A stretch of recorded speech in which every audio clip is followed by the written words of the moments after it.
Hey, what's up, everybody? I guess welcome back. um, so, for the second part of the editing of this assignment, just um, just going through really quick on what I did to accomplish my MP3 or my submission. So, I mean, I have all my tracks active because I was listening to other stuff as well with the song. Um, but I do have things muted. That's not considered percussion.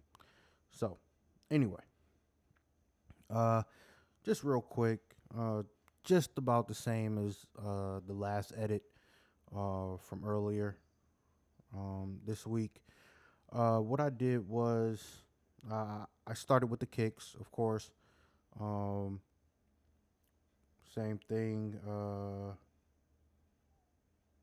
Same thing with uh, the beat detective, making sure that everything was captured under my selection, and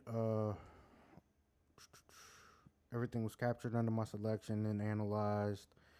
As you can see, you have to play around a lot in this section with the sensitivity that you want to use, especially um, especially when you get into the hi hats and things like that. So the beat detective, and of course, the clip conform, and for our percussion, I used. I made sure that I used my batch fades for all of them. I was more comfortable this time around though with you doing it in groups, kind of per se. So I did the kicks by themselves, then I did the snares together, then the hi hats by themselves, then I went into the toms, then the overheads, and then the room. I got pretty comfortable with doing them in groups like that. Uh, so also with the toms, it's just a lot of bleed, and if you're not careful, it's throwing you off a little bit. So I went ahead and got rid of almost everything except for the few tom hits here and here towards the end. Uh, so uh, after getting rid of that, it kind of clears up so much of the bleed that you're actually able to focus on your percussion instruments. Blah. Anyway, so with that being said, when it same thing with the overheads through the room here. Uh, right now I have it in warp mode. Um, at first I couldn't figure out why it wasn't letting me analyze, but it's because I had it in warp mode, and warp mode stops you from seeing the actual waveform that you want to see when it comes to these uh, 5 tracks. Uh, when it came to the elastic audio, adding the elastic audio to these, I didn't want to move too many. You could see I didn't budge too much. Um, Jeez.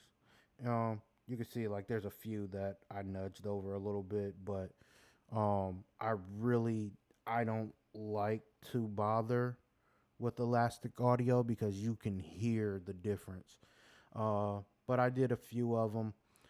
Came up here to our events operations again. Uh, pulled that up. Made sure I kept the 39% swing on there so we can get this quantized. And once you quantize these 5 tracks, it's such a cleaner, smoother fit. Everything should be in pocket. Um, yeah. But yeah, it's just following the same steps as earlier this week. I believe these three, well, not three, but these chorus sections, uh, uh, chorus 2, A, B, and then the out.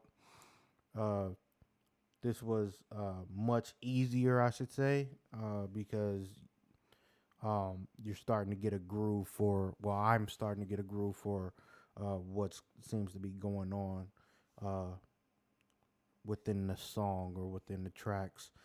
Uh, I'm not sure if I'm missing anything or if I didn't go over it. But yeah, pretty smooth process for this week. Hope everybody else is doing well in their project and with their assignment. If we could share anything, uh, please leave feedback. Feedback is very important for all of us, so we can all continue to grow uh, in this process. Uh, I love when you guys leave feedback for me because that helps me see where I went wrong. I will say one more thing before I go. Uh, these snaps up here at the top, right? I'm just gonna highlight them. These snaps, they sound a little off because of a bunch of reverb on them, but they fit well. They fit well after you quantize the headroom, the overhead in the room. So yeah, that's just my little tip for you guys as well. Other than that, good luck everyone.